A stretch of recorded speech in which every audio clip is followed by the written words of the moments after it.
Allahu Allahu Allahu Allah. Wahai hamba-hamba Allah, jangan takut dengan corona, karena itu adalah makhluk Allah. Takutlah kepada Allah, sang pencipta corona. Wahai hamba-hamba Allah, Ustaz, apa yang harus kami lakukan? Camkan dalam batin kita, ma yusibuna illa ma kataballahu lana, tidak akan menimpa kita kecuali apa-apa yang telah ditetapkan oleh Allah bahwa itu akan menimpa kita. Itu yang pertama. Kemudian ajal kita sudah tertulis di Lauh Mahfuz. Tidak pun karena corona, kita juga tetap akan mati. Jadi jangan takut berlebihan, Pak. Masa iya beli masker itu harganya sampai 250.000 dibeli?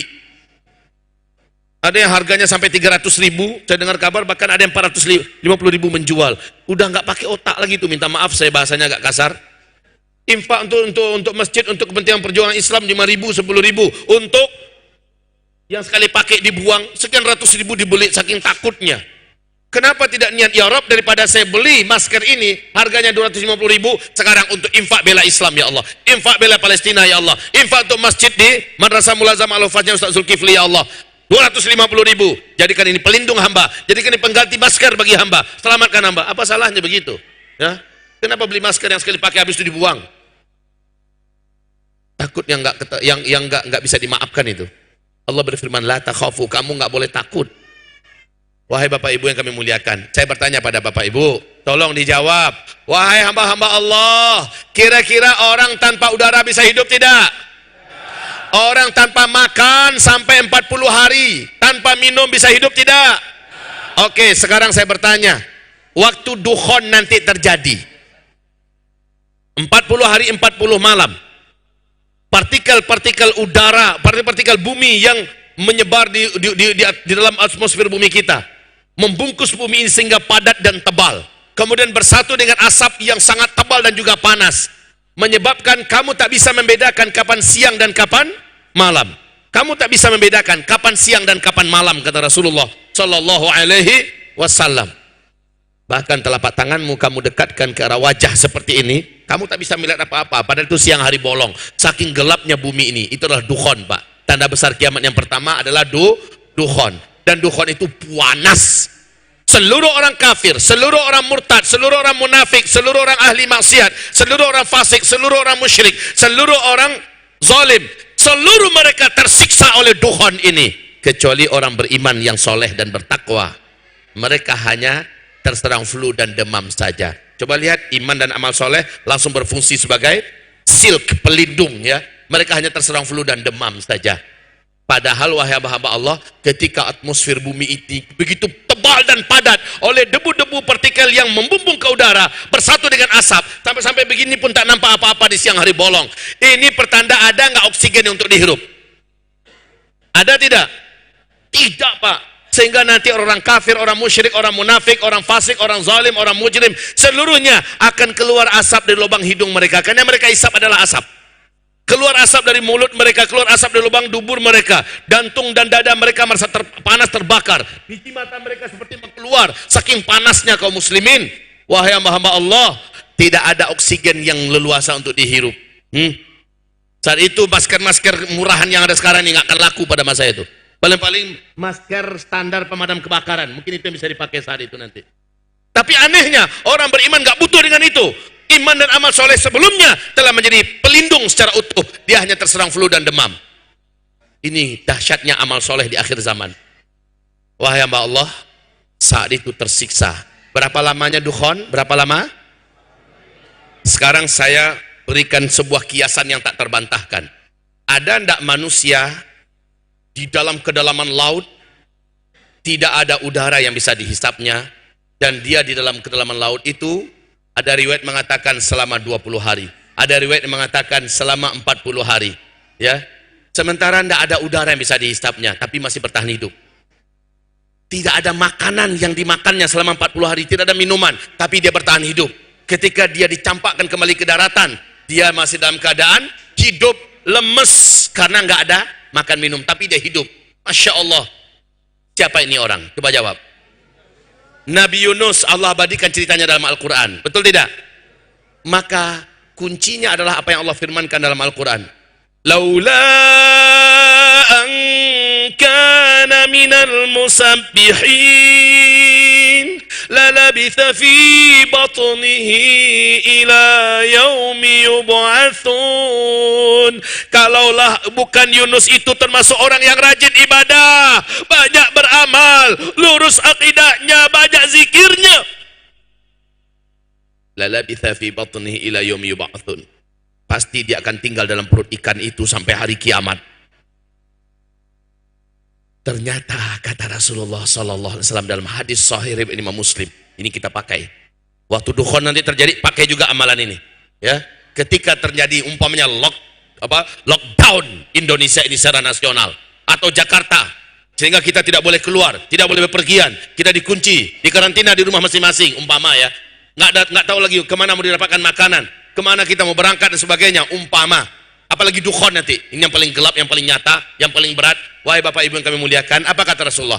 Ala unabbiukum, maukah kalian aku ajarkan sebuah ajaran yang besar?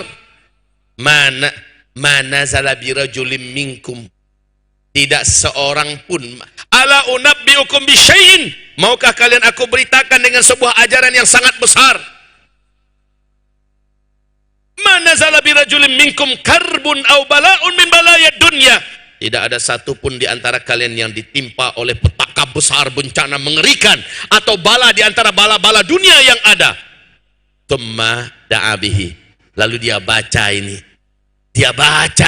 dia amalkan ini, illa furija anhu, melainkan petaka itu Allah akan selamatkan dia, bencana itu, wabah itu Allah akan bebaskan dia, Allah akan selamatkan dia.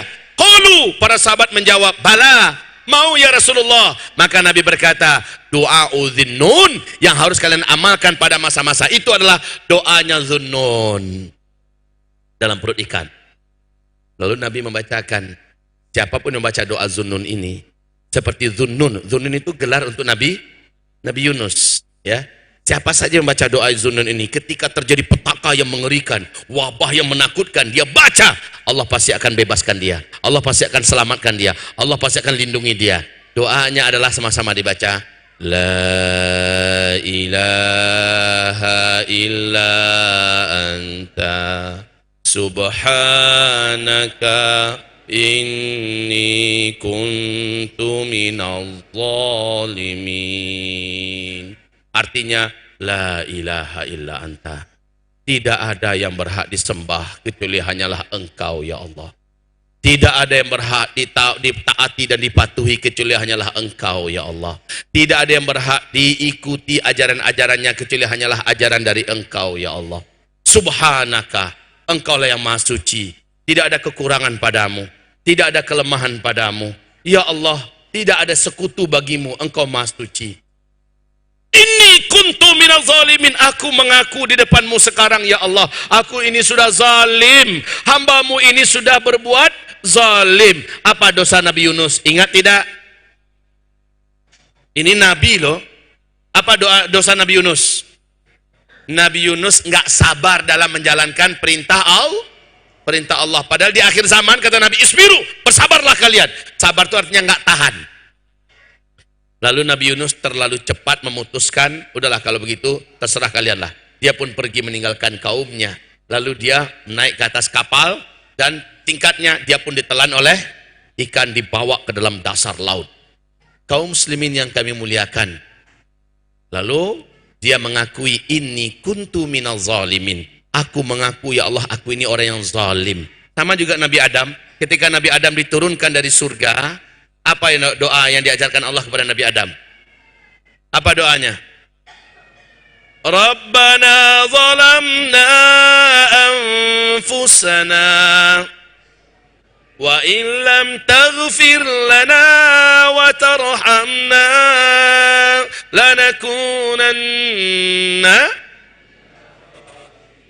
Wahai Rabb kami mengaku kami telah zalim pada diri kami. Engkau larang kami jangan dekati pohon, malah kami makan buahnya ya Allah. Kami zalim. Ya Allah, kalau Engkau tak ampuni kami, kalau Engkau tak sayang kepada kami, pasti kami sebenar-benar rugi ya Allah. Jadi mengaku Nabi Adam, lalu Allah ampuni dia.